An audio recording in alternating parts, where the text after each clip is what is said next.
they used this house to carry out torture and murders of people who had in some way crossed the cartel. Either they were deemed to be informants, or they were running drugs through the plaza, through Juarez, without the permission of the Juarez Cartel.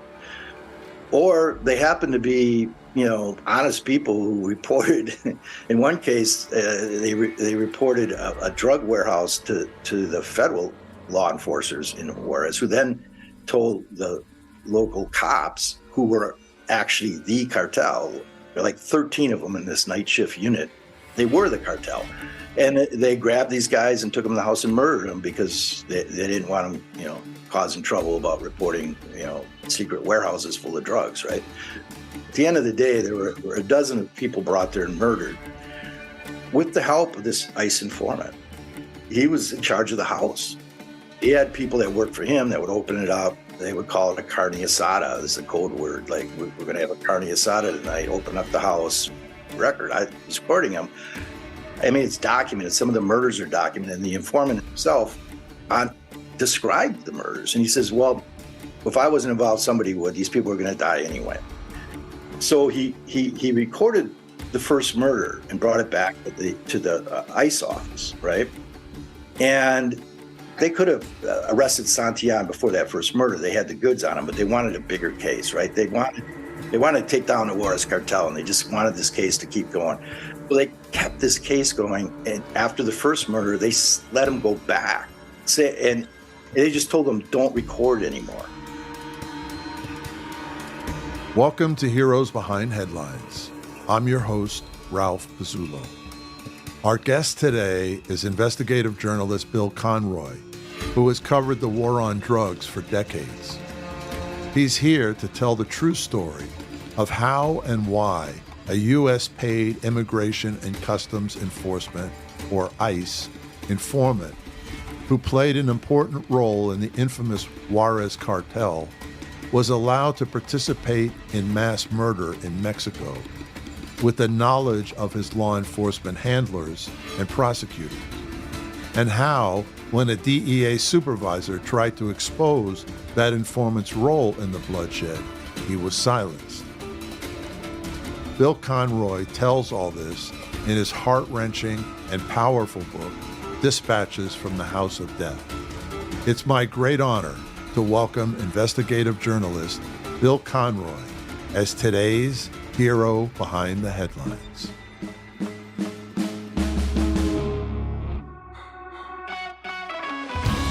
Heroes Behind Headlines with Ralph Pizzulo.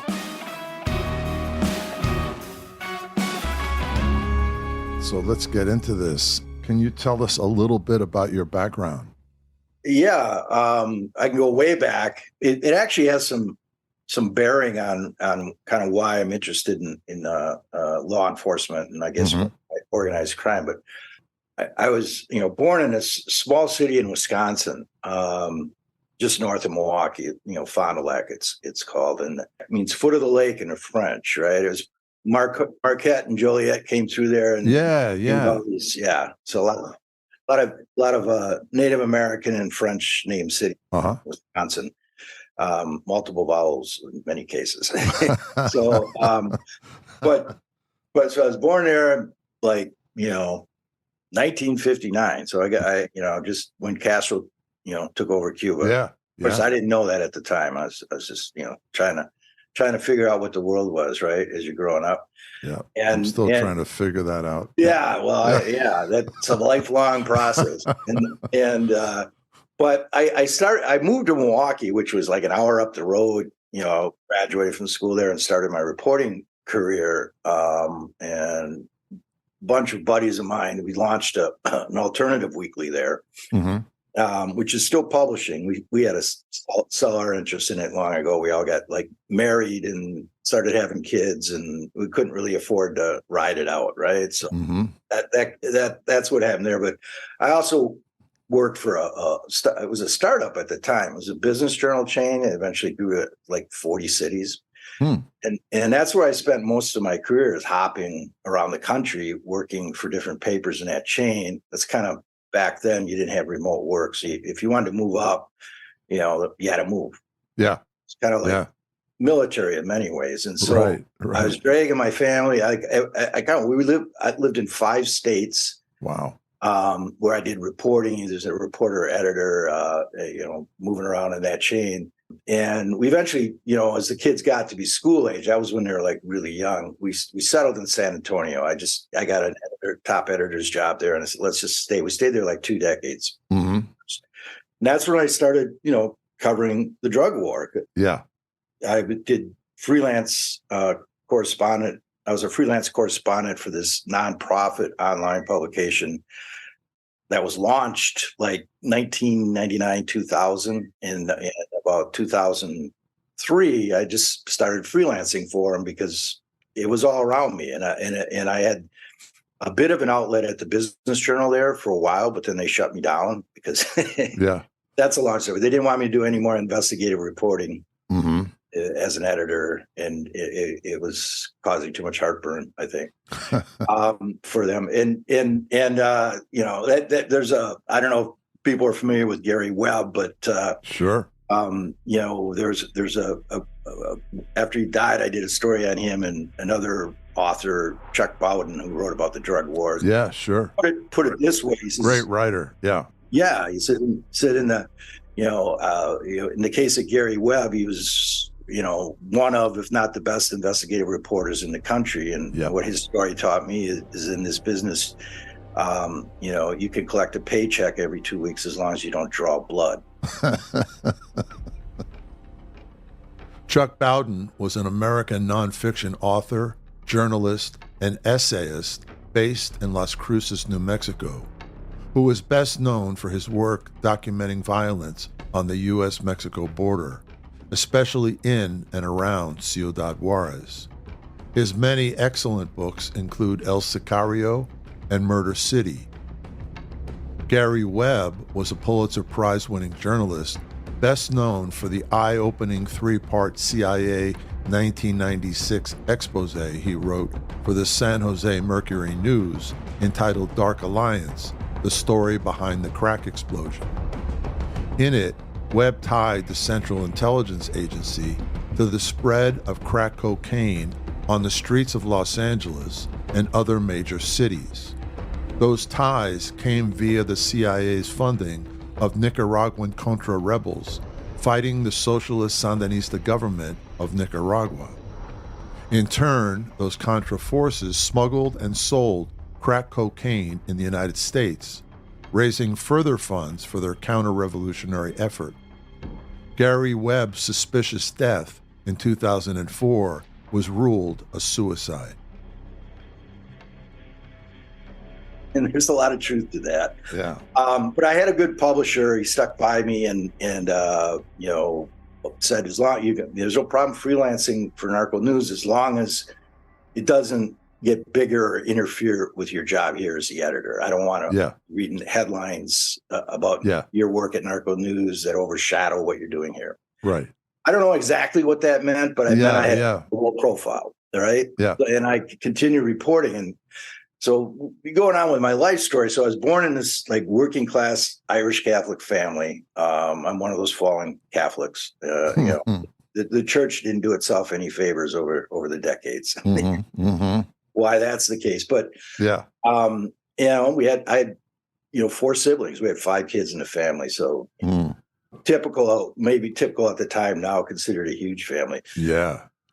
My dad drove train for a living, and my mom, she was a stay-at-home mom, but eventually went to night school to get a nursing license, and she did that for a while, and that was kind of, how we made ends meet and grew up in that kind of family. But the thing about my family is it's got another history that my dad and his mom definitely ran away from.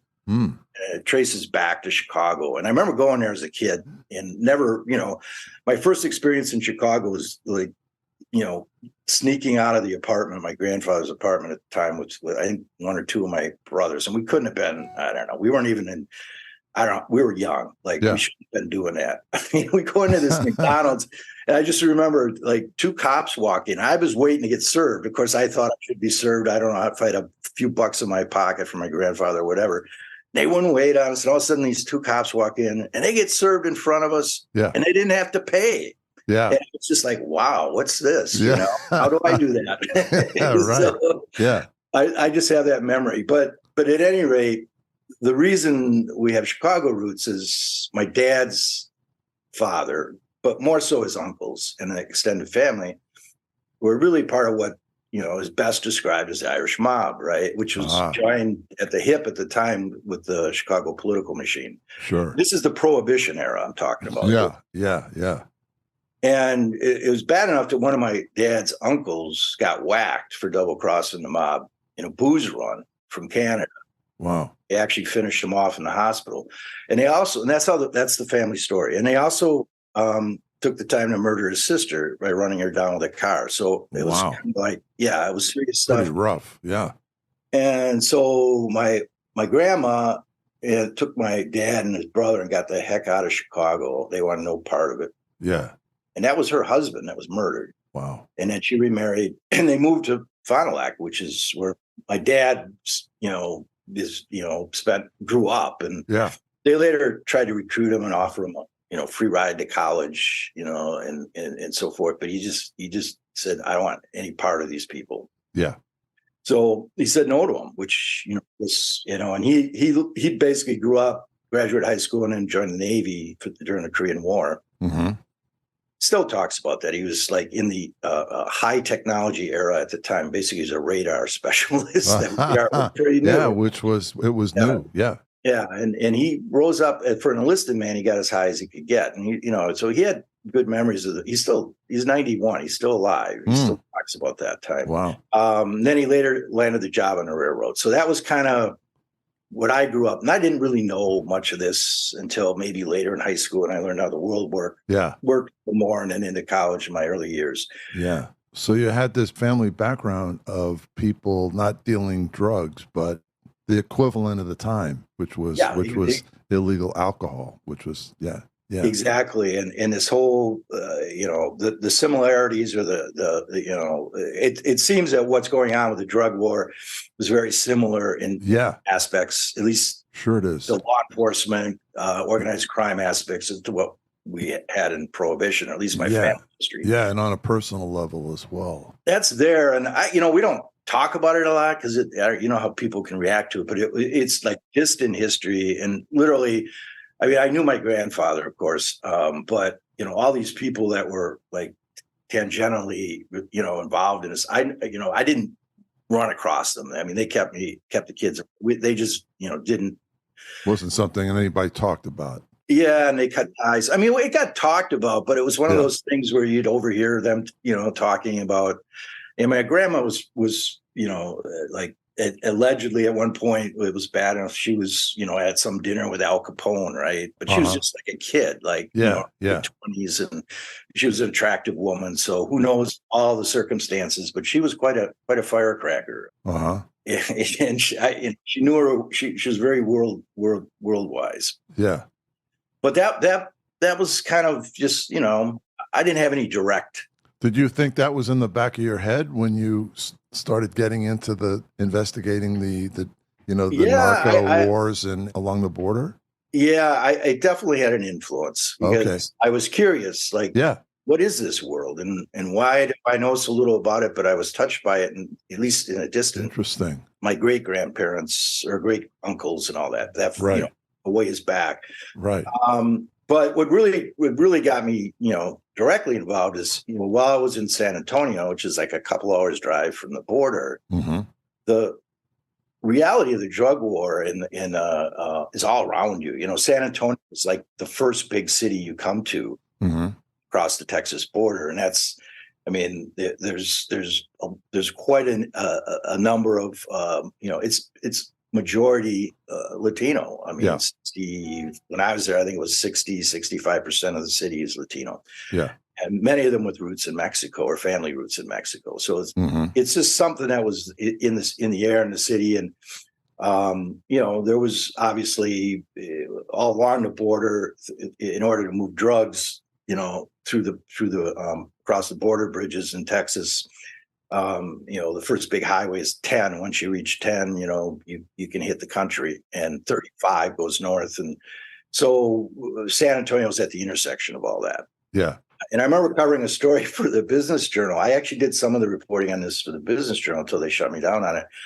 And at the time, one of the congressmen, Gonzalez, the first Gonzalez, who's a famous, U.S. congressman, was doing this investigation into the Federal Reserve, right? Because there's excess funds, a lot of excess funds in the San Antonio. They have a Federal Reserve Bank there. Yeah. And they assumed it was money laundering from the dark trade that was all, kind of getting moved through the financial system, Sure. It was showing up in these huge reserves in the Federal Reserve Bank. And whatever, I just remember writing that story and then talking to the bankers all over the border about the drug trade and money laundering, what they see. Even one bank in Texas, in Roma, where they literally had armored cars coming across the border, dumping cash in this bank. And then the bank, a little bank, was wearing millions of dollars to Manhattan. And then it ended up in the Cayman Islands. Yeah. I was tracing all this money. And then the banking regulator, I remember talking to the banking regulator. I must have called the state, whatever, for the reporting. And the guy was petrified. He says, I got to go down there and look into this. He didn't want to have anything. So you can see there's this combination, and that it's famous. It's like, you either get lead or you get gold, right? Either you do it the easy way or the hard way. And it's real. That's a real ethic in that world. Yeah. But anyway, so I did a bunch of stories for the Business Journal and later Narco News, started out covering, because I was a business reporter, the financial part, the money store, like the cash stores you would see around military bases, like check cashing places. And in Mexico, I remember covering the story. All the major banks have been hit with money laundering. And in one bank, it was a British bank, they're actually shoving boxes of cash through the teller windows. And wow. And what happens, though, unfortunately, is this is part of the problem, is the big banks make, the fines they got to pay when they get busted for that are less than the money they make on those. That's right. Yeah. By far. Yeah. And there's always one or two executives that kind of gets like scapegoated. Yeah. Like, that you guys caused this, you let it happen. But there's never, ever criminal charges. I've never run across a case where a banker's been criminally charged for allowing money laundering through the bank. I'm sure there's been some. I'm not saying there's any, but in these big cases, it's a civil fine, and then they agree to to be monitored for a year or two. Right. And the people they hire to monitor them are former Justice Department officials. They go into the private sector and they get these huge contracts, and they oversee the bank for 2 or 3 years to make sure their money laundering procedures are up to par and keep them fine a little bit. But it's just, to me, it seems a little bit like a racket. Nobody gets busted. All this money changes hands, and it just goes on, and the money laundering continues. Yeah. Yeah. And I would argue that, we spend all this time, trying, it's really a war for drugs. Yeah. The DEA is fighting for the drugs. ICE is fighting for the drugs. The cartels are fighting for the drugs, but they keep coming. They never stop. If you really wanted to shut down some of these operations, you go after the money. Yeah. But to do that, you threaten, the economy of Mexico potentially, which is, a lot of this props up the Mexican economy, and a U.S. interests there would be threatened by that as well. Yeah. It could be politically destabilizing potentially. If it would be. No question. Yeah. So until we do that and find a way to do that, it's just there's no way of really stopping it, because it is about the money. These guys, that's what they care about. Yeah. And there's so much of it, so billions and billions of dollars, that it corrupts everyone around it. That's right. On our side and in Mexico. It's just, it's amazing. A border patrol guard or agent, whatever you want to call them, it's Customs and Border Patrol now. Back when I was covering it, maybe they made 40, 50,000 a year. they could make that much in a week letting loads pass, Yep. Just with a wink and a nod, Yep. And so, maybe 9 out of 10 federal workers would never do that, but all you need is one. In 2020, a U.S. congressional investigation unearthed evidence that major banks processed $2 trillion in transactions, despite the banks themselves suspecting they were connected to illegal activity. So-called suspicious activity reports, filed by banks with government regulators, indicate the banks were concerned the transactions would help suspected terrorists, drug dealers, corrupt foreign officials, and other bad actors move trillions of dollars around the world, as well as perpetuate investment fraud. According to BuzzFeed, the documents show, quote, how the giants of Western banking move trillions of dollars in suspicious transactions, enriching themselves and their shareholders while facilitating the work of terrorists, kleptocrats, and drug kingpins. So let's get into the whole House of Death case. Like, how did that come to your attention? And could you take us through that? Because it's really a fascinating story and an alarming one as well. How I got into it was, so the first book I wrote was about, corruption within this the oldest at the time federal law enforcement agency in the country. It was U.S. Customs Service. Yeah. It later, after 9/11, it got folded into the Department of Homeland Security, and part of it carved out and created ICE, which is Immigration and Customs Enforcement.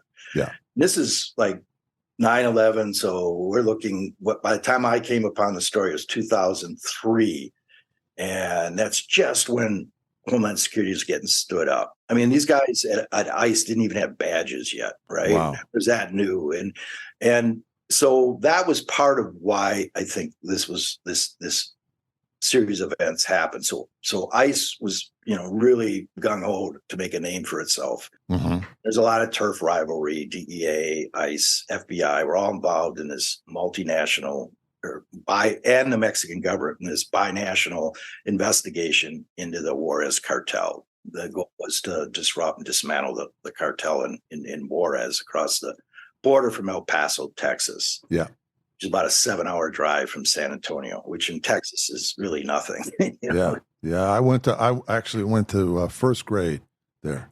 My dad was working in the consulate at Ciudad Juarez. Wow. Yeah. So the city well then.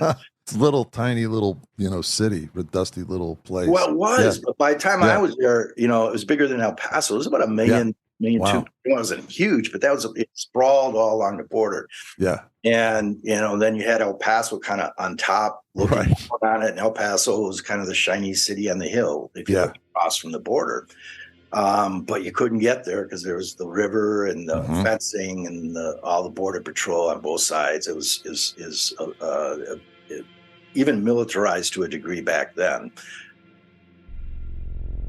El Paso has a population of 700,000 and lies in far west Texas. It is a V-shaped city almost bisected by the Franklin Mountains. Houston and Dallas are more than 600 miles away.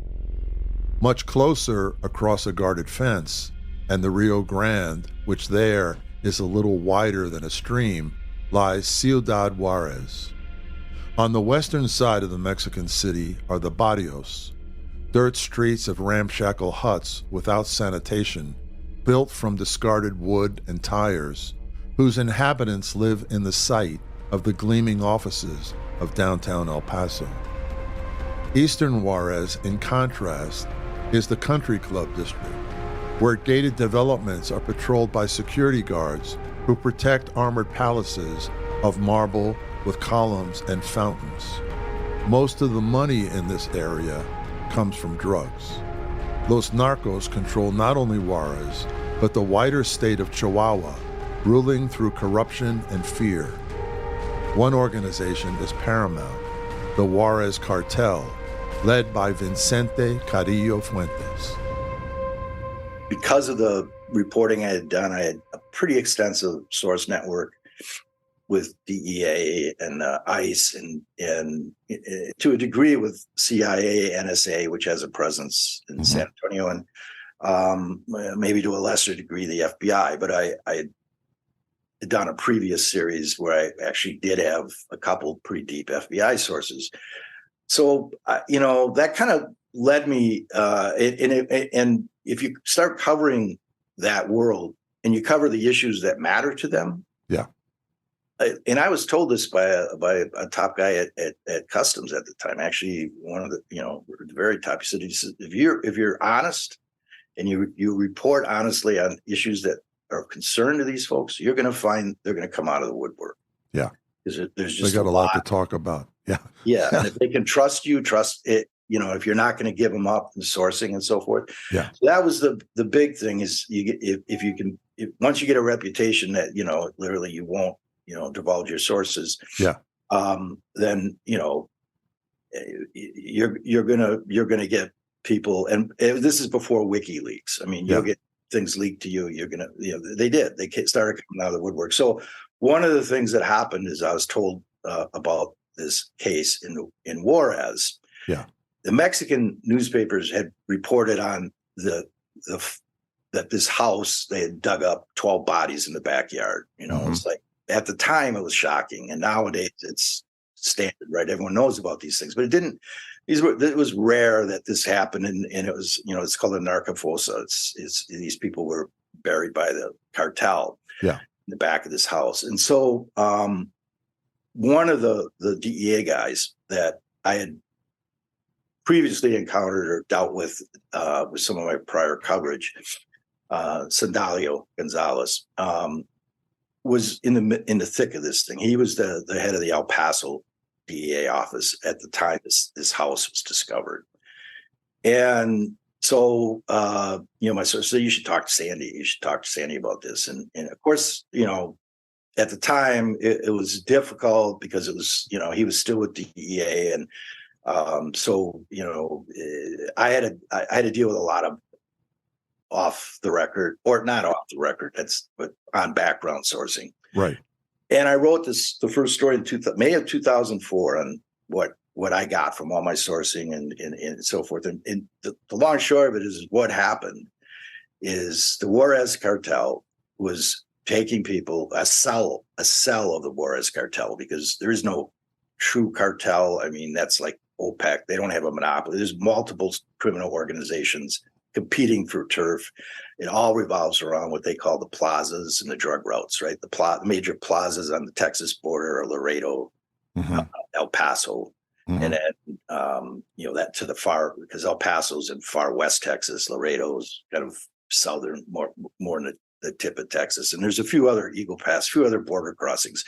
But at the time, Juarez was the major plaza controlled by what they called the Juarez Cartel, the Vicente Carrillo Fuentes organization. Let's stop there for a minute, because you said they're organized in cells. Yeah. So it's not like a structural organization the way we think of like a business, where you got the CEO and a bunch of managers, and then it sort of flows down from that. You're describing something where it's more little different groups under kind of an umbrella type of thing. Yeah, I mean, there's the Juarez Cartel did have a leadership structure, but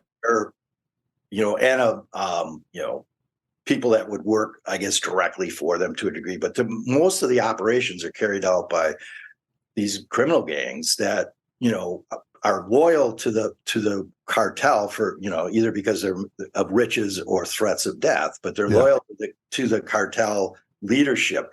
But the cartel leadership doesn't have total control, because these cells sometimes will work, could work for other groups, have their side projects, but when the leadership wanted them to do something, it was like they would all snap into order, and that's why they were so efficient and deadly. Yeah. But otherwise, they're all freelancing their own thing, right? And trying to make money on whether it was kidnappings or.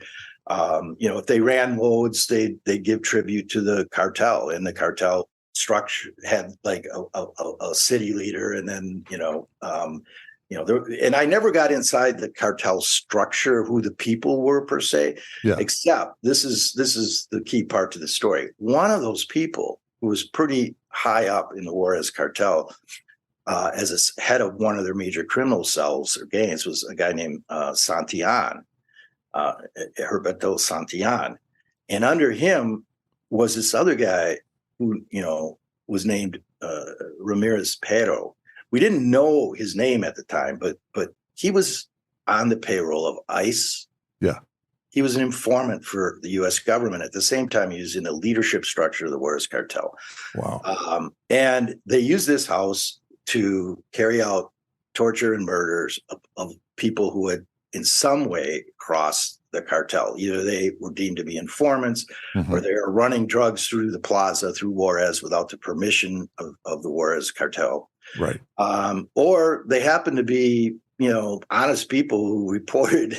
In one case, they reported a drug warehouse to the federal law enforcers in Juarez, who then told the local cops, who were actually the cartel. They were part of Santillan's gang. Yeah. The night shift commander, like 13 of them in this night shift unit, were all, they were the cartel. Yeah. And they grabbed these guys and took them to the house and murdered them because they didn't want them, causing trouble about reporting, secret warehouses full of drugs. Right. Yeah. So it could be any combination of things. But at the end of the day, there were a dozen of people brought there and murdered. And with the help of this ICE informant, wow. he was in charge of the house, opening it. Wow. He had people that worked for him that would open it up. They would call it a carne asada. Is a code word. Like, we're going to have a carne asada tonight. Open up the house. The barbecue. Yeah. And then they would take these people. I mean, and some of it is it's documented. Some of the murders are documented. And the informant himself, on record, I was courting him, and he knew it. I mean, he was agreeable to it, described the murders. And he says, well, God. His attitude was, if I wasn't involved, somebody would. These people were going to die anyway. And so he recorded the first murder and brought it back to the ICE office, right? Yeah. And they should have, in fact, they could have arrested Santillan before that first murder. They had the goods on him, but they wanted a bigger case, right? They wanted to prove how, they wanted to take down the Juarez Cartel, and they just wanted this case to keep going. At the same time, they were using the ICE informant on other cases, including this big tobacco smuggling case. Yeah. So they didn't want to arrest Santillan and blow that other case because the informant was key to both of them. Right. So they kept this case going, and after the first murder, they let him go back. And they just told him, don't record anymore. Wow. But they knew that he was involved in murders. Yeah. Yeah. Well, the first murder, he told them. He gave him the tape recording. And what they told the Mexican government at the time is that he witnessed the murder, but they never told him he participated. So they fibbed to the Mexican government, so they could keep this operation going. Now, this is completely against all regulations. Here's the thing about that. ICE was so new that it didn't follow Department of Justice, has its own informant. Yeah, because I know in the FBI, informants have to be, there are very strict, guidelines for how you manage an informant. And as soon as they break the law, forget about murder. As soon as they break the law, all bets are off. Yeah, here's where it gets murky. They then went to a judge after that. They wanted to get a wiretap up on Santillan, and they needed permission to do that. And then they were going to give him a phone. The informant was going to give him a phone that was tapped. So they were recording everything. Yeah. They knew when these murders were going to happen, because they would call the informant whose phone was tapped, and Santillan would call them, and they had it all recorded. So they had to know these in advance that these murders were going to happen. They still didn't know. Wow. But why is the question? And one of my buddies who read the book, he's was an editor at the Progressive, this magazine in Madison. He says, the book I wrote is a mystery story. He says, and the mystery is why the U.S. government allowed murders implicating law enforcement to go unrepentant and unpunished. Yeah. So somewhere, We don't know what they told the judge. Did they lie to the judge in the wiretap? Because if he would have told the judge he already participated in murder, would he have allowed them to continue with the wiretap in the case? But the assistant prosecutor involved said after that first murder, they had permission from ICE to continue. They had permission from DOJ. So somewhere along the line, somebody made an exception or weren't told the whole truth by the ICE office in El Paso. That part is completely murky. But anyway, it happened. Yeah. So he went back to the house, and subsequently there were 11 more murders. Technically 13, because another guy got shot outside the house directly related to this. But the only reason this stopped is because this Santillan's criminal cell, targeted a DEA agent in Juarez. They went to his house, sent 2 of his assassins to the house, knocked on the door when the wife of this DEA agent was, at home with her kids. Yeah. He was at work. And she was smart enough, she didn't answer the door. They just kept pounding. She called her husband immediately, and he came home and got the kids and the wife in the car and drove off. And they tailed him. Oh my God. They pulled him over. God. Well, they boxed him in, a municipal cop, and then some white truck. They just, typical box him in, pull him over. Yeah. And, the DEA agent was smart enough not to get out of the car. They said it was because he had tinted windows or some shit. Yeah. This is in the United States. This is in Juarez. This is in Juarez. Okay. DEA had a contingent of agents in Juarez that, with Mexico's permission that were, they couldn't arrest people there, but they did undercover work essentially. Yeah. And the reason that this house got targeted, was because, and there's a whole DEA timeline that I got that lays all this out. The DEA itself is because one of the people they tortured, one of the last people, they abducted 3 people and tortured and murdered them at the house, gave him this address before he died, thinking maybe they spare his life or whatever, alleging that it was a corrupt customs inspector that lived there and was running drugs. So they thought they were going after a corrupt U.S. law enforcer had a house and was living in Juarez. Yeah. The person that likely did that, it turns out one of the people that was murdered, according to the informant, who I interviewed multiple times from Ramirez payroll, was a snitch, right? He was an informant. Yeah. I'm sure the cartel knew it. I mean, there were so many informants that died covering this case. It's at least 2 by name I know of, and there were more that I was told of tangentially. I mean, one of them showed up. They dumped his body in a park, a plaza in Juarez, with a card taped to his head that had the name of one of the ICE informant handlers on it. So wow. So basically, it was always a game of catch and kill the snitch, right? Right. And that's how the whole thing worked. So here you have a high-level Juarez cartel member work on the payroll of the U.S. government, ICE in this case. Yeah. And to make matters worse, to show you how messed up this was, initially, DEA started investigating Ramirez payroll, thinking he was part of the cartel. Yeah. Later to find out that ICE had to come forward and say, no, he's our informant. Yeah. Then DEA signed him on as an informant too. But about, I don't know how I can look at months into the operation, this informant gets busted in New Mexico running a load of dope without permission across the border. He's freelancing. Yeah. And DEA dropped him right then. They just wanted nothing to do with him because that was grounds for dismissing him as an informant. But ICE continued to operate him. Did they know at that point that he had committed murders? At that point, the bust happened right before the first murder. But they went and got the charges dismissed. Ultimately, they suspended him, and ultimately they were dismissed. Yeah. They were dismissed after, the first murder. They wanted to keep this guy on the job because he was so crucial to their cases. And and they didn't want anyone to know he was involved in murder because everything would fall apart. Eventually, how do you eventually it did. How could you use a guy like that as a witness in a criminal trial when it would come out that he's committed murder? I mean, it doesn't It kind of doesn't even make sense. Well, that's why all the murder charges eventually, he was initially indicted, Santillan, on like 5 murders. They were all dropped, and they had it pleaded out because all this did come to light after the DEA agent was targeted. Yeah. Go back to that story. So he's sitting in the middle of Juarez at a traffic stop surrounded by cartel members, including, police operatives that are part of the cartel. Yeah. And, likely in store for a trip to the house of death, if they thought he was, corrupt and had drugs they wanted. And he still, his wife and child were still with him? In the back seat, the kids. Oh my God. He was 2 kids and his wife. And oh my God. He was smart enough to call the embassy and get help. Say, I'm in a situation. And another DEA agent, got to the scene really fast. And that stopped everything. He didn't identify himself by his real name or as a DEA agent, just as, he had a counselor ID, I guess. Yeah.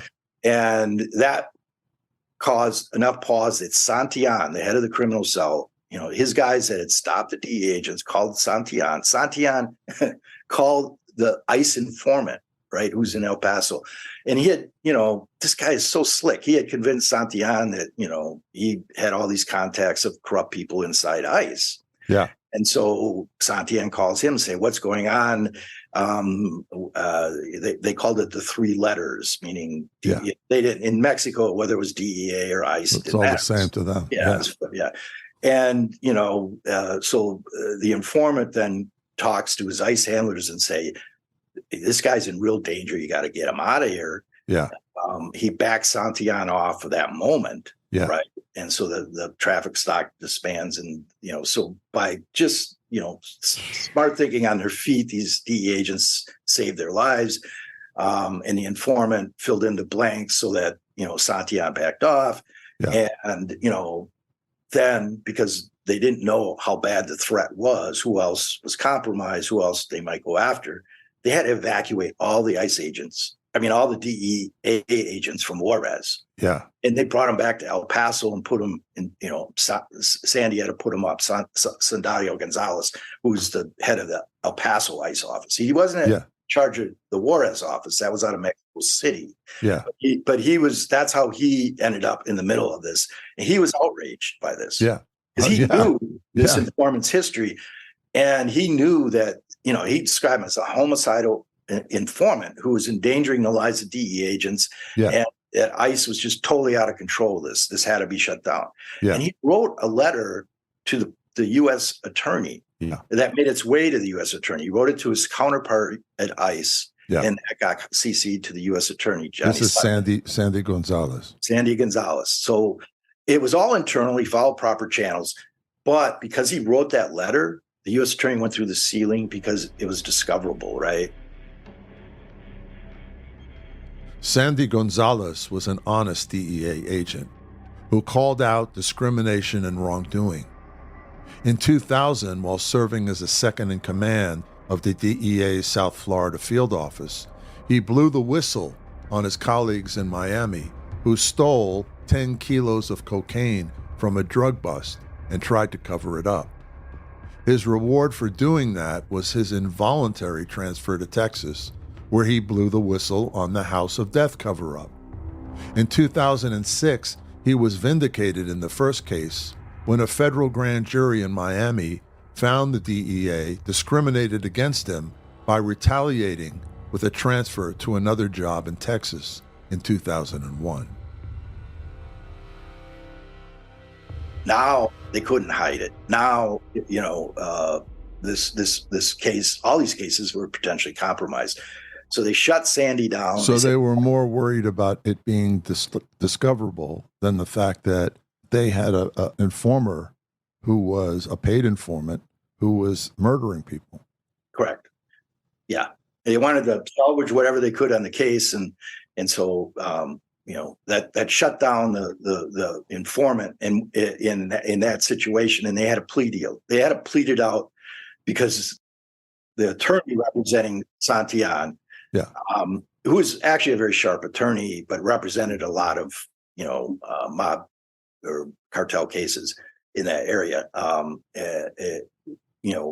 him by the short hairs, right? So, well, yeah, but they should have figured this out before. right? I think Because any smart attorney, if your client was arrested based on the testimony of a paid informant who was completely corrupt and had participated in the murders of people, you would certainly use that. Right. Like, how can you trust this testimony of a guy who's a murderer? Right. So all the murder charges were wiped away, and they had busted him. Like I said, they could have shut this case down. The first murder was in August of 2003. They had enough evidence on Santillan to arrest him, bring him across, lure him across the border, arrest him. Yeah. Months before that. Yeah. But they wanted it more. Yeah. And also had this other case, big cigarette smuggling case, still pending. And if they had arrested Santillan, the informant's name, or at least his what he was doing would come out. Right. Their attorneys would know, and that would ruin the cigarette case. So they wanted to keep the drug case going long enough to wrap up the cigarette case and get this big bang for their buck. And yeah, he was during all of this, running the house of death. Now, to make matters worse, I went there later to visit the house of death, and we got tailed by cops, which because of what I knew, was fairly frightening, because I didn't know if they were cartel or not. Right. But they ultimately let us get out of the city. Okay. But we were there looking for two other houses that were within like walking distance of the original house of death. Yeah. And they're counting all the bodies. There were some 54 bodies. And the house of death, I mean, the informant, Ramirez Payroll, says, I told ICE these were very dangerous people, that this is what they do. These are serious people, and they have no compunction. They will murder you. Yeah. And if you don't do what they say, if they ask you to murder someone, if you don't do it, they'll murder you and have someone else murder them anyway. Right. It's that kind of thinking that's going on. Yeah. And the murdering is being done by policemen. This is a Mexican policeman. Yeah. Yeah, definitely. It was the night shift commander of the Juarez State Police operation in Juarez, was the cousin of Santillan. And he was, him and his crew, and there were other crews, but this is the crew I found out about with this particular house, like 12 or 13 of them, were all part of these murders. I mean, the first murder was carried out with a Juarez cop, the informant, and actually, it was two Juarez cops and an informant, and they, lured the guy to the house. He was a lawyer that wanted to run a bunch of, marijuana through Juarez, and he was trying to cut a deal with Santillan to make that happen. Mm-hmm. And it was an old childhood friend of Santillan, and Santillan wanted to steal the drugs. And so he had this guy murdered and stole the drugs. And it was two cops and the informant that carried out the murder at the house of death. God. I mean, it was a brutal murder. I mean, they put a bag over his head, wrestle him down because he was a bigger guy, and ended up, at the end, they grabbed a cord, tried to strangle him out, choke him out, and the cord broke. And so at the end, they just picked up a shovel and whacked him across the back of the head, breaking his neck. God. And the informant said, well, all I did is grab his one leg because he was big and they had to get him to the ground, but I didn't.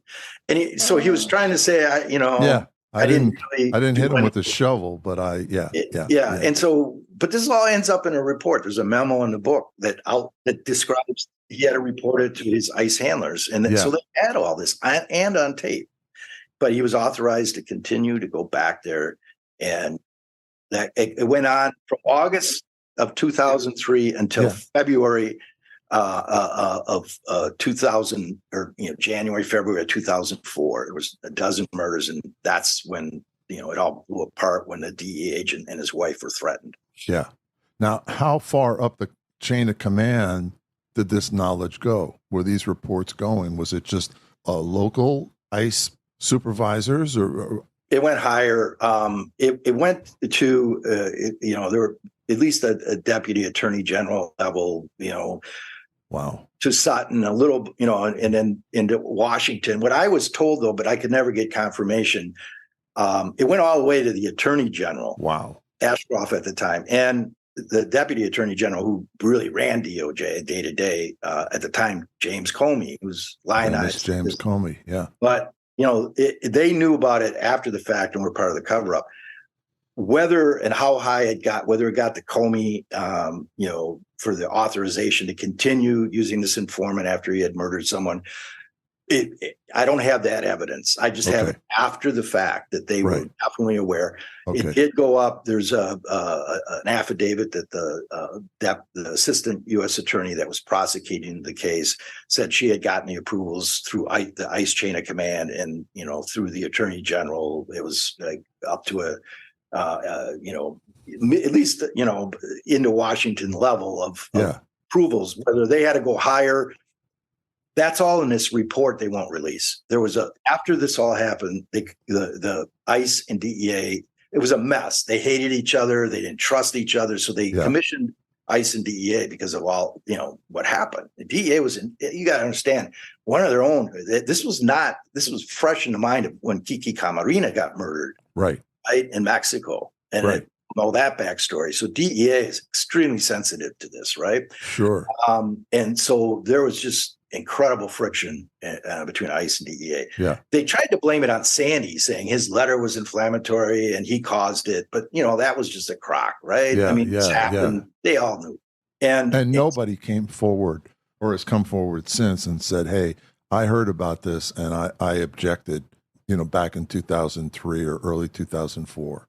Well, no. I mean, it doesn't mean there weren't people that objected. I am sure the people under Sandy's command that he was writing this letter because they were incensed as well. So and ICE was refusing to provide information. There were people like there's one case where one of the DEA guys just lost it, in a meeting because ICE was just stonewalling them. Yeah, they prevented the arrest of this Juarez cop. They were trying to lure the Juarez night shift commander across the border to arrest him, right?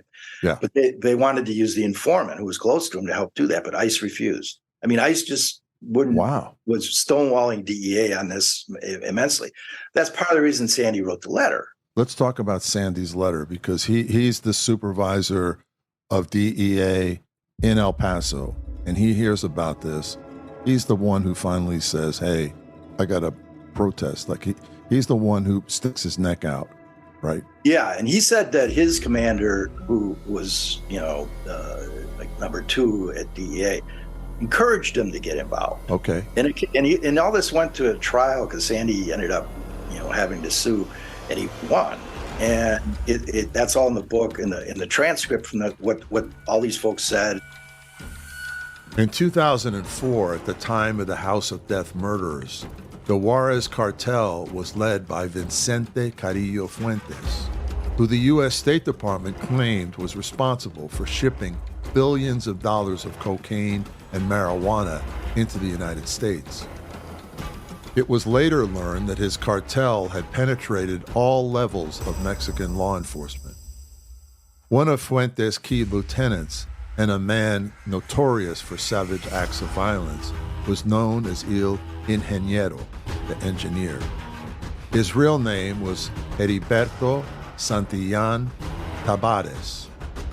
In 2005, Santillán was sentenced to 300 months in prison after pleading guilty to engaging in a continuing criminal enterprise. Cartel leader Vicente Carrillo Fuentes was arrested in a joint operation by the Mexican Army and the Mexican Federal Police on October 9, 2014. 7 years later, a Mexican court sentenced Fuentes to 28 years in prison. And Sandy's like a, salt of the earth guy. I mean, I've known him for years, and if there was dirt on Sandy, it would have come up, right? Yeah. And he's just, he's like one of these guys you wish was in charge of DEA, right? Yeah. I mean, he had really strong moral compass. He knows the law, right? And he's, well, anyway, he wrote this letter, to his counterpart at ICE at the time, and it just details all the problems the DEA was having with ICE and getting information about what happened, and because remember, they don't know how extensive the threat is to their agents. And so that's why he ended up writing this letter internally. It wasn't intended to be public. Right. And at the same time that he wrote this letter, DEA and ICE at the headquarters level had decided to launch an investigation. It was really a managerial review of what happened, trying to end the turf war that had broken out over this. So that this was supposed to be held closely. And so they interviewed like 44 people involved in all aspects of the House of Death case. Yeah. That was called the Joint Assessment Team, was sent to Juarez and El Paso. This is called the JAT report for Joint Assessment Team. Yeah. That report details everything. It would answer all the questions that are still out there. Yeah. They have refused to release it. They multiple efforts over the years by me and other people have not gotten this shaken loose. According to Sandy Gonzalez, the Joint Assessment Team was a way for the DEA and ICE to get together and get their story straight, because both agencies were reporting to Washington and their reports weren't the same. So they came up with the idea of sending 2 guys from ICE and 2 guys from DEA to go in and interview everybody involved and then hopefully come to a conclusion about what happened. The Joint Assessment Team interviewed over 40 people, including Sandy, and issued a classified report. When Sandy Gonzalez asked for a copy during his employment lawsuit, they would only release their interview with him. The rest of the report, they said, was classified because of national security. He was the agent in charge of the entire area, but they refused to show him the report. Congress needs to step in and order this thing released. It would. But the reason they want to release it, this is according to Sandy, it would ruin a lot of careers, right? Yeah, sure. So anyway, so Sandy writes this letter, and all of a sudden the wrath of the U.S. attorney comes down on him. He goes directly to Karen Tandy, who was the head of DEA at the time, and protests this and says, "Shut this guy up," and and Tandy's like, "We can't let this get to the press. If it gets to the press, we got to manage it. So we got to keep this under wraps." Remember, the cases are still going. This is discoverable. That's why Sutton's upset. Yeah. And Sandy then is basically, blackballed. And later he's told, either you retire or we're going to give you a negative job performance, which then ruins his after DEA career prospects. A lot of these guys will go on and get, pretty good paying jobs in the private sector, doing some kind of security work, maybe for a big corporation. When you get a negative job review, it it makes it very difficult. Yeah. But Sandy didn't retire then. But they, after that, they continued to deny him promotions that he was deserving. And, El Paso's like the edge of the empire. I mean, sure. He was the second in command in Miami before he got to El Paso. Yeah. He was moved to El Paso because he blew the whistle there on corruption involving local detectives and potentially some DEA agents who were, pilfering dope in drug busts, Scarf. It was disappearing anyway, a bunch of cocaine. Yeah.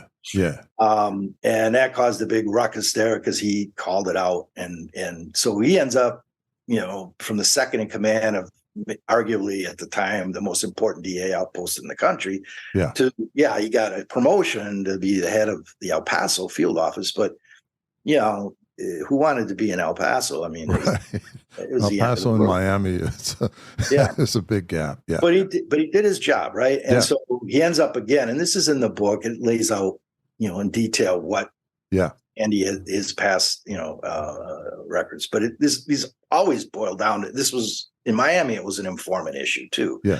In that case, it was an informant being set up wrongly, and in the case of El Paso, it's an informant being protected for murder, right? Because everyone had a self-interest in keeping this under wraps.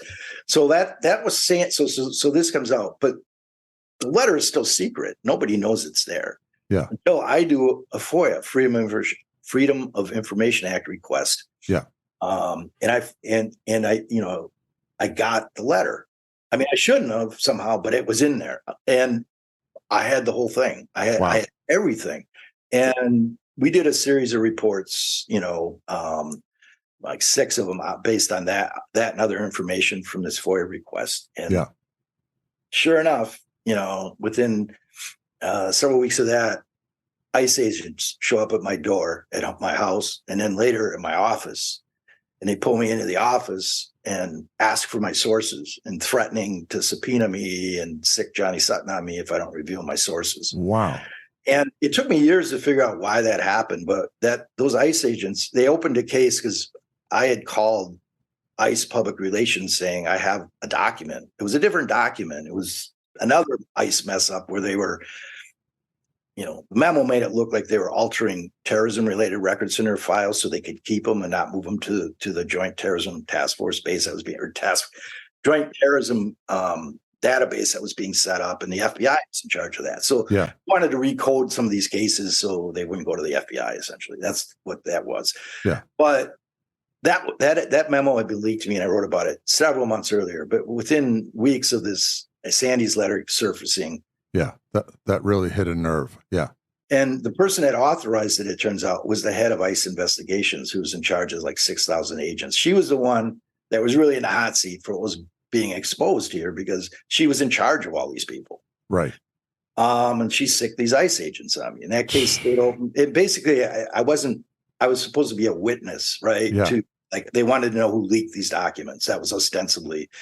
And there's supposed to be rules that, this got publicized at the time, covered, and then the press organizations. And you got these completely, nobody passed them on the table. It's Freedom of Information Act. Yeah. Yeah. But anyway, it didn't matter. So it didn't back us off. We kept covering it. And life goes on. Sandy, sued and eventually won, and they had to pay him, I think it's $380,000 in a settlement for how they, what they did to him in Miami and El Paso with this informant and so forth. And they said his letter in the testimony in this trial, they said they were upset that he wrote this letter because it was not necessary. Everything he wrote in that letter was already being discovered in the JAT report that was going on. Yeah. So no, they just confirmed the accuracy of everything in his letter. Right. But they didn't do anything about it. No, it gets worse. It gets worse. Just when you think, okay, the informant was, after the mess with the DE agents in Juarez, the informant is scooped up and moved to San Antonio. Yeah, and given a job as a mall guard at one of the major malls there. And they moved his family there. He had a mistress in El Paso, right? And they moved his family there with his kids. And he was ostensibly being held there so he could still, in case he had to testify. Yeah. But once the plea deal was struck in May of 2005, they immediately arrested the informant and initiated deportation proceedings and stuck him in a deep hole so no one could talk to him. Mm-hmm. Just prior to that, though, the informant snuck out of San Antonio, went to El Paso, and to this day we don't know if his story is right or if the people I talked to at ICE are right. But he claims he went there they called him in to help with a sting. Mm-hmm. he was gonna pick up money from a cartel operative at this parking lot of a burger joint in San Paso. Right. ICE claims he was there freelancing. He snuck out of San Antonio and went up there, and this was money that he was trying to get from a property he sold in Juarez, and he was getting it delivered. But the informant, as cagey as is, he has a buddy who happens to be an FBI informant who he says, "Come with me, let's go." I don't know how he convinced him to go pick up the money. So they go to it was a Whataburger in El Paso, the parking lot, mm-hmm. and his informant buddy, goes to is sitting there waiting for the money drop, and some guy walks up to his car, and the informant's with his girlfriend in another car, an SUV, away from the scene. Yeah, and they just said "Dalo," and from the description of what happened, and they shot the guy dead, pumped a couple bullets right in his brain. This is the FBI informant. Right. So he's dead. He had a couple kids. He's gone. Wow. And that's when they scooped the informant up and ultimately threw him in deep six. And he stayed there.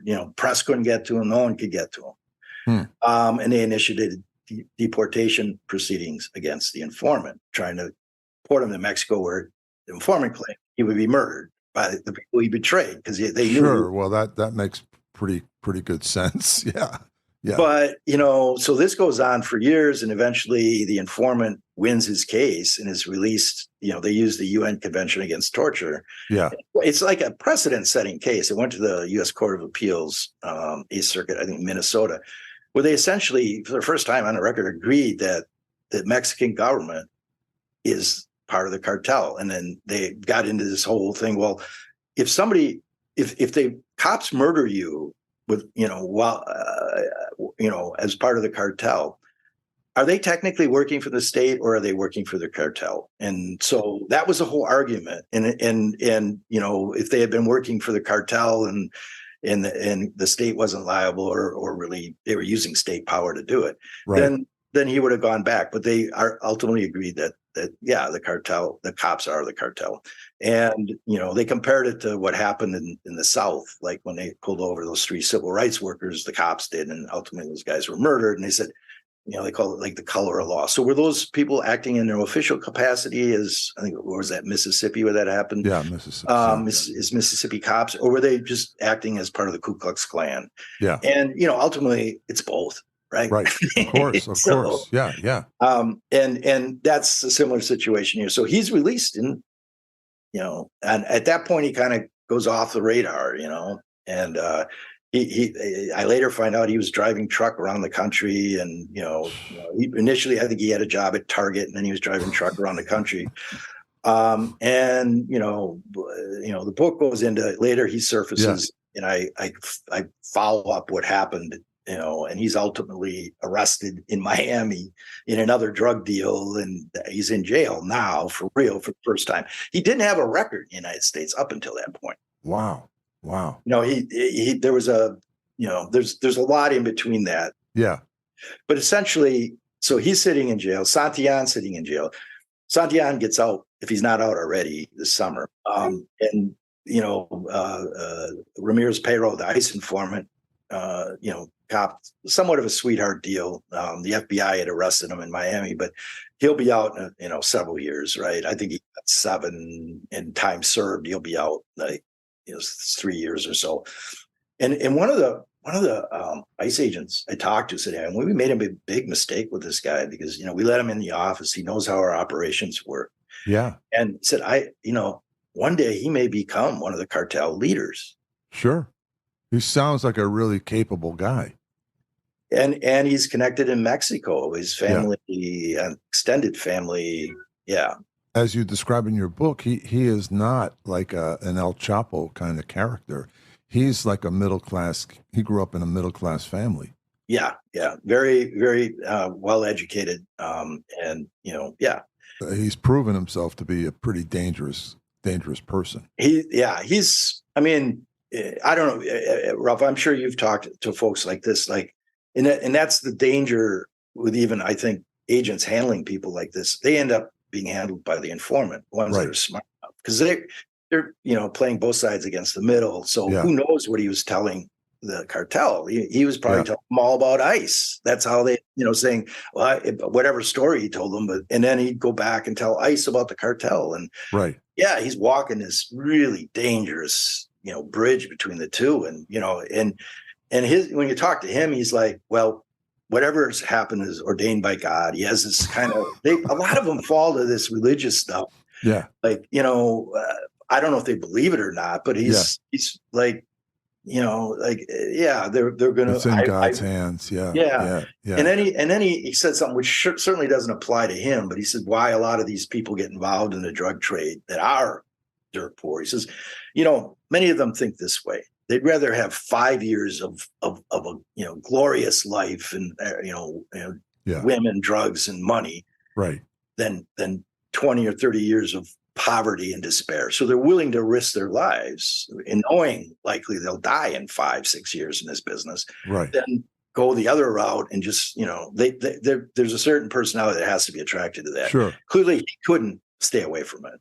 And also, a lot of them are young, and young people have a tend to think that they're indestructible, and somehow, that they'll slide through, and very small percentage of them do.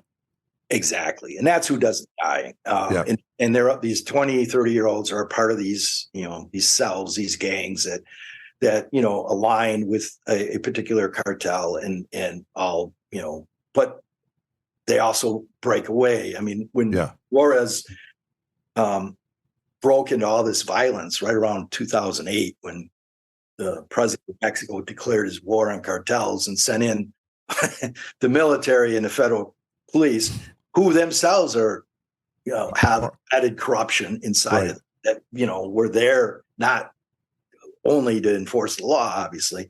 So the violence just went through the ceiling. I mean, it was more dangerous in Juarez for a time than Baghdad. Wow. At the time we were in Baghdad, in terms of the number of deaths per, that going on. Yeah. And so it was like a war zone, right? I mean, and in war zones, parts of the city can be completely, like kids walking to school. Yeah. And 2 blocks away, there's, blood going down the gutter, right? Yeah. From a hit. Yeah. And so it was that kind of, you could just cut the tension with a knife when you were in that city. I mean, I don't know how to explain it any better than that. Yeah. I admit I was scared. I probably was, I don't know. Yeah. Foolish maybe for taking some of the risks, but it was also necessary. And I also thought, I can't tell this story on the sidelines. I have to see some of this stuff. And my wife understood all that. But anyway, it was that era is still kind of fresh in my mind, but and it could happen again tomorrow. Yeah. Well, the murders in Mexico and the homicide rates are still, it just jumps pocket city to city where it flares up, but it's what happens is, these gangs, in the case of Juarez, it was, people argue over what happened, but there's considerable evidence that the Sinaloa cartel decided to move in, and that just kicked up turf wars and, changing alliances, who's winning, I'm going to side with them. Right. And all these 20 and 30-year-olds were just shooting each other up. Right. Yeah. They were like, we call them the crash test dummies. They're the ones dying for all the people in power above them that were either trying to hang on to their power or losing their power or shifting. Well, and you describe a situation where there are no clear lines anywhere. So people are shifting alliances within these different cells that are working, that can shift from loyalties from one cartel to the other. And then you've got the law enforcement, many of them involved in the enforcement capacity for the cartels, doing the enforcing for the cartels. The government is corrupted by all of this. Our side is corrupted by it too. And our side is corrupted by it. And it's just a complete breakdown of order. And then how do you put the pieces back together again? It's hard. That's what Mexico's facing to this day. And it's not like everybody in Mexican law enforcement or their political ranks are corrupt. But, like the informant said, you got to be aware that, if you don't line up with one of the cartels, you have no protection from any of them. Right. And so, I have a friend down there. Who do you go to for protection? You can't really trust the police. No. No. Yeah, and frankly, even our side down there, there's been cases of agents that have been corrupted, and the way they just pass information to the cartel, right? And so you go report it to the embassy, and you take a risk that maybe it ends up getting right back to the cartel. And it's that's why I go back to my original story about the Prohibition era in this country. Yeah, that describes Chicago in the 1930s. Right. The cops were on the payroll of Al Capone, right, and his groups, and there's constant gang warfare under him, trying to maintain control of those turfs and the who's running routes. I mean, this is predictable stuff. Well, and when you have so much illicit money involved in anything, it's going to corrupt people. I mean, that's just the nature of how things work. especially because of the way organized crime works in the brutality of it is you take the money or we take your life and your family's life. It's your choice. Yeah. But there's not a lot of gray in between there. Yeah. Now, Bill, was the House of Death story ever picked up by mainstream media in this country? It was, as usual, and this is my criticism of mainstream media. I think, they have their own, restraints, if you will, or resource issues.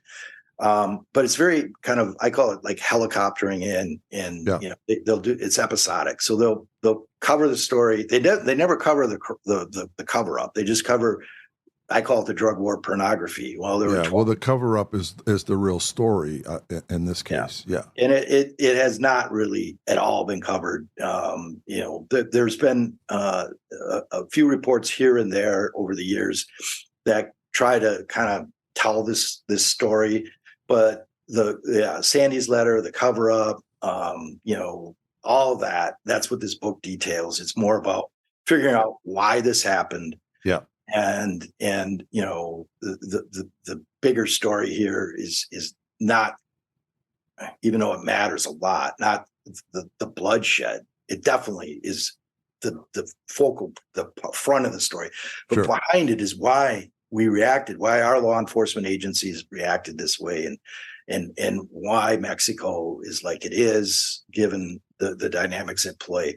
So that's what I'm trying to get at in this book. It's really, I think you do it very well. Yeah. Well, I appreciate that. And I will say this with great humility.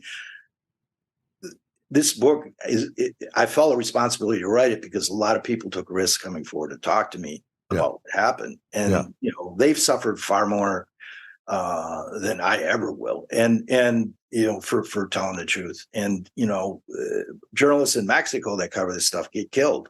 Yeah. Here they ruin your career or try to. Right. If they feel you're threatening their turf in any way.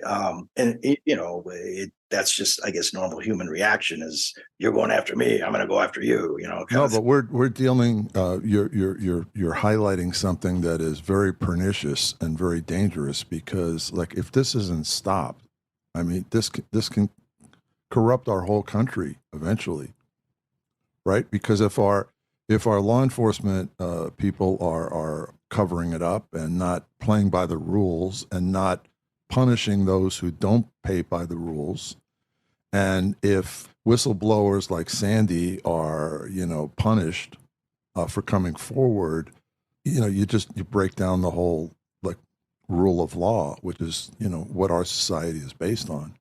And if you've got all this money corrupting people on the front lines everywhere, you've got a sort of like a cancer, like eating at these parts of our country. That's the fear. And I think that, again, going back to Chuck Bowden, I mean, he wrote a book years ago called The Laboratory of Our Future. It was about Juarez. Yeah. And he linked a lot of this to the maquiladoras springing up there and how that, led to opening the doors to a lot of this and the, femicides and then suddenly the carnage in Juarez. Yeah. Yeah. His point is, don't fool yourself. People like to think, oh, Mexico, it's the, poor little country south of the border. The reality is, this can happen here. It can. And in some ways, and it may not be the same dynamic as in Mexico. I don't think the cartels are going to take over the United States. I don't think it's like that at all. Yeah. But the drug market in this country is the whole reason Mexico is like it is in many ways. And that's, when that money is coursing through our financial systems, mm-hmm. and it's coursing through the streets where mm-hmm. cops and criminals, right, alike, it can. And takes a huge human toll. It takes a huge human toll. Yeah, we do have to wake up to it. Now, I don't know the answer to it. Yeah. I do think the drug war was declared during Nixon, right? And that's when DEA was stood up. Yeah. And I think there's a lot of work that can be done against criminal organizations short of this game we're playing with, the war for drugs. Like we whenever I think of it this way, if you catch a ton of whatever across the border, call it fentanyl, it wouldn't be a ton, but you get a big load of fentanyl off a truck, and that makes headlines across the United States. I assume 2 more trucks got through. Sure. You can't really play this game by busting drug loads. You know where the guns come from too. They come from here. They come from here. They're stolen from another. Well, they're not even stolen. It's a trade. Yeah. I mean, there's probably as much money in the gun trade because in Mexico, guns are illegal. You can own them. Very, very strict gun laws. Like you can get a gun for shooting, rabbits. Like nothing like that's not what they got down there. Right. And most of these guns are coming from the United States because they would, if the United States cut it off, they would come from somewhere, arguably. Right. Because it's easy. It's just across the border. And you can buy a pistol here and sell it for 5 times that in Mexico. Right. And so you get ammo and you can make a lot of money in that trade. Yeah. That's part of the problem. So they say the iron and cash go south and the drugs come north. Yeah. Guns and cash go south and the guns come north. When you talk to people in Mexico and you bring this up and they go, well, you're the guys, it's your country that is the problem because you're the market, right? These drugs are going to the United States and the thirst for this stuff is insatiable. That's what fuels the whole thing. And that's what corrupts our country. And, there's some truth to that argument as well. Yeah, it's the old saying, their truth and our truth makes a bigger truth. We got to listen to both of it. Yeah, and someone described it as, think of the United States and this huge straw sticking into Mexico, snorting up all the drugs. Yeah. It's a pipeline. And so how we, my opinion, right, is the war is a failure. We should just admit it, wrap it up, and come up with a different approach. Yeah. And I don't think you can do it all with enforcement. You certainly have to have law enforcement. What is it focused on? Right. Is it focused on busting the money? Yeah. Or is it focused on this, shell game of bust the drugs? Yeah. There's a lot of policy theory out there, under the reduce the harm, where you need a combination of law enforcement and, healthcare or addiction treatment services and outreach and but the long and short is misery. There's plenty of misery to go around.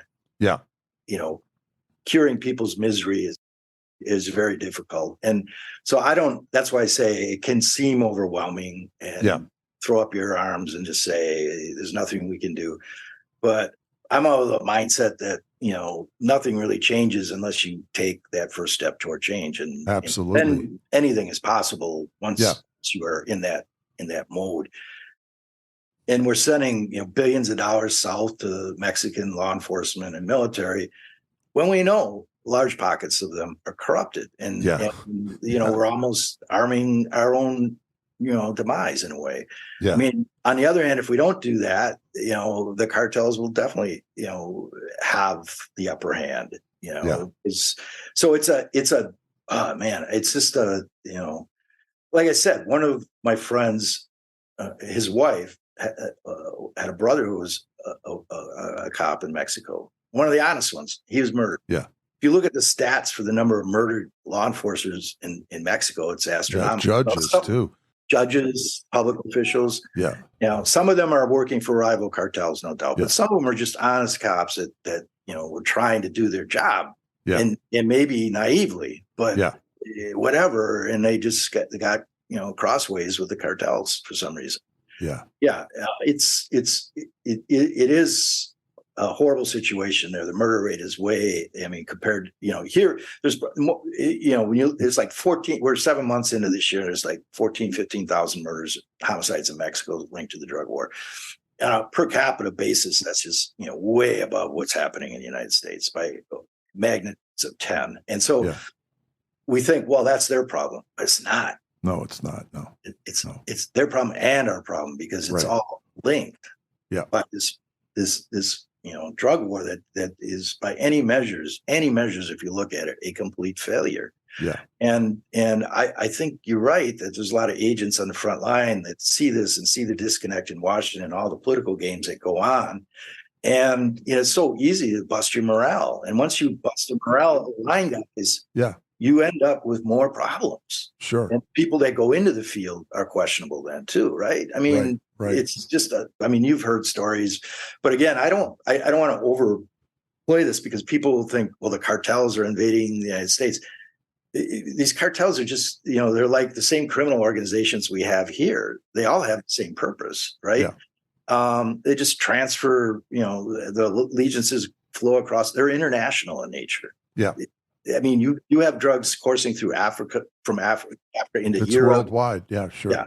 And you just got to look where the drugs come from. I mean, cocaine is coca leaves in South America. There's only a few spots in South America where you can grow it.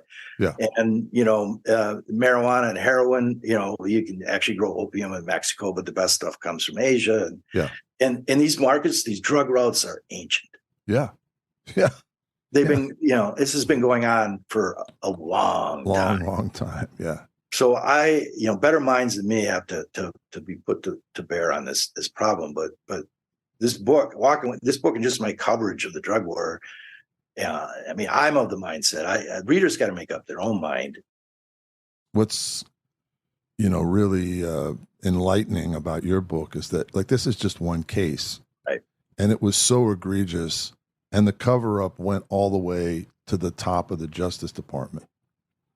And so that, in a sense, there's an example of how it is, it has corrupted the whole system, and the system is more interested in protecting itself than really addressing the problems.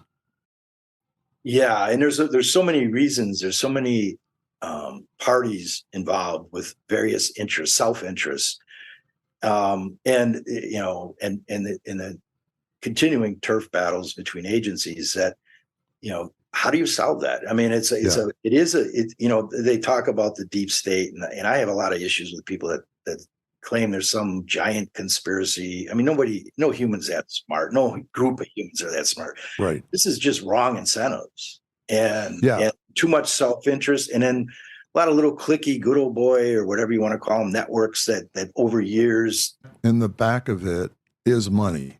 And big money interests. And they really are the ones with the power to stop it and to say, okay, we're not going to do this anymore. They're the ones with the political power. Yeah. And they're the ones in the end who are making money off of all of these people who are using drugs, dying from overdoses, and getting killed in the drug turf battles. Whether it's on the streets of, Compton or it's in Juarez, And, part of our problem with our system, I don't know how you fix, is you have a dichotomy between the political appointees who are there for short terms, like as little as 4 years and a one-term president. Yeah. And the kind of rank and file that carry on across administrations. And I don't care what party there's no president that's going to solve this problem in 4 years. No. And so they just wait it out. Yeah. And the incentives that they're operating under continue. So if I've got incentives to cover things up because it works better for my career, or I get more budget money out of Washington for my office, that's a perverse incentive. And if it never changes because the people that are political appointees either are more worried about their political futures than solving the problem, or aren't in office really long enough and just say, I've got 30 problems to solve that are huge. This drug war one is getting way on the bottom of the list because it's a can of worms, and there's no way I'm going to solve it in 4 years. Yeah. Well, nothing gets done. It's been going on like this for what? Since Nixon, and that's 40 years. Yeah. This is the longest. If you consider this a real war, it's the longest war in U.S. history. Yeah. And probably if you added up all the casualties, it would be one of the most devastating. Yep. Yeah. And we pass it on to our kids. Every generation so far. Talk to people who were, working Compton Police Department and, DEA and here, and it's the same thing. It's little groups of guys in different neighborhoods fighting over control of a certain number of city blocks. And, they're not making the big money, but, it's the dynamic is the same. Exactly. It's people with not a lot of resources and not a lot of hope turning to something that's they know is very dangerous, but is lucrative, and so they hope to get 5 or 10 good years out of it, and pack away some money and try to get out of it. But most of them don't. Yeah, you can't. Yeah, the only way out is jail or dead. Yeah. In most cases. Yeah. And even jail is only a short-term reprieve from dying. Yeah. From the ultimate fate, which is a bullet hitting your bone somewhere in the back alley. Yeah. And so many of these, and it's sad. You're right. It's the people doing the dying in most cases are our future, our kids, 20-year-olds that are taken out of the picture. Yeah. On both sides of the border. Yeah. And the people that making the money off it are, a little further along. They survived whatever they on the drug war, on the cartel side, they survived the gauntlet. And on this side, they're making a lot of money keeping this war going. Yeah. The contractors make a lot of money shipping, billions of dollars of helicopters and, whatever to our streets and to the streets of Mexico. So there really isn't an incentive for them to cancel those contracts, is there? Yeah. No, there's not. There's not. So I don't know, Ralph. When I sit and talk to you now, I just get depressed. But no, I'm sorry. Yeah, no. But I do. And somebody asked me, "Why do you cover it? It's hopeless." And it's like, nothing is hopeless. No, of course not. I can't believe that in life. So I don't think it's hopeless. I think a lot of it is just, look, nobody likes to look at ugly things and difficult things that are really difficult to solve. But you have to shine some light on it. Like it's not going to go away. I mean, whether we talk about it or not, it's not going to go away, and it's going to affect more and more people. It's just the nature of these things. Yeah, and I guess because I have kids, I feel more invested in having this solved, or at least. Well, look at the fentanyl problem now. Like kids are, I have friends who who are doctors that I play tennis with, and they're going, like kids, like in Brentwood, go to a party. They think they're snorting cocaine, and it's laced with fentanyl, and 4 kids at the party die. Yeah. And these are like, kids from really good families, good schools, on their way to college and so on and so forth. And it's affecting them too. And it ripples across all these families, and the misery, it spreads. And again, addiction, or, when you're young, experimentation with drugs in this country, and it goes on in Mexico, goes on everywhere across the globe. That's why it's an international thing. Right. I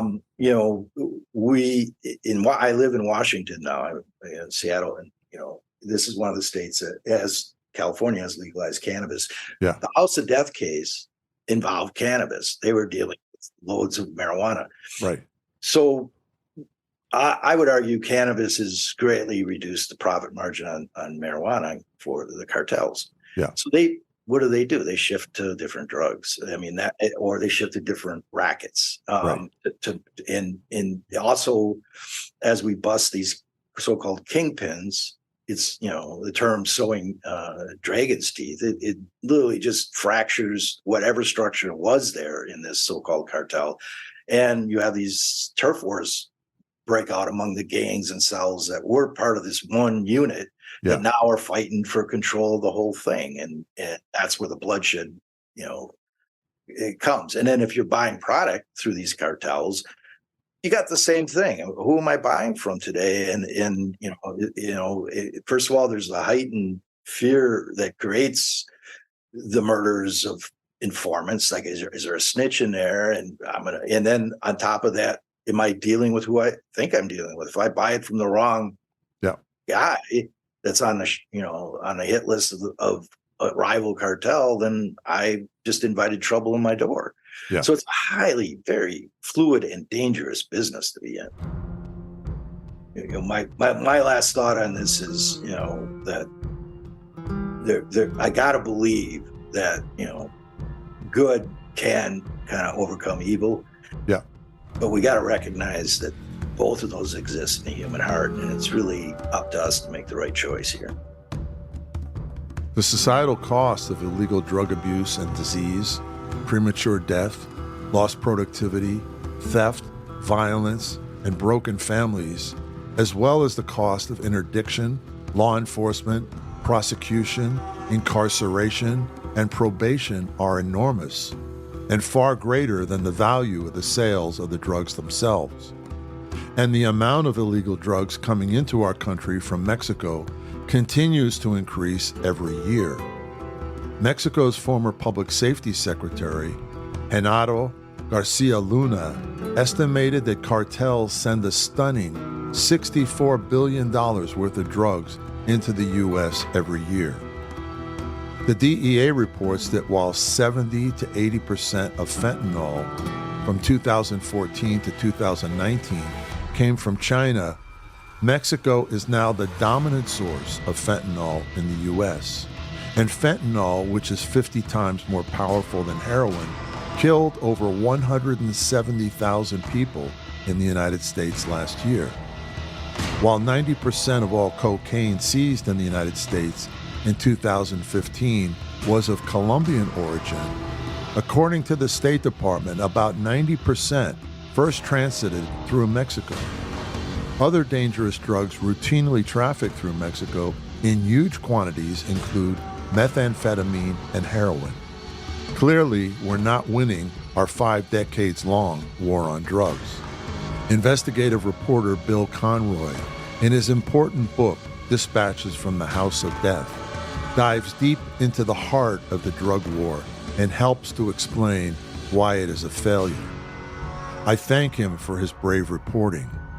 It's my great honor to name investigative journalist Bill Conroy as today's hero behind the headlines.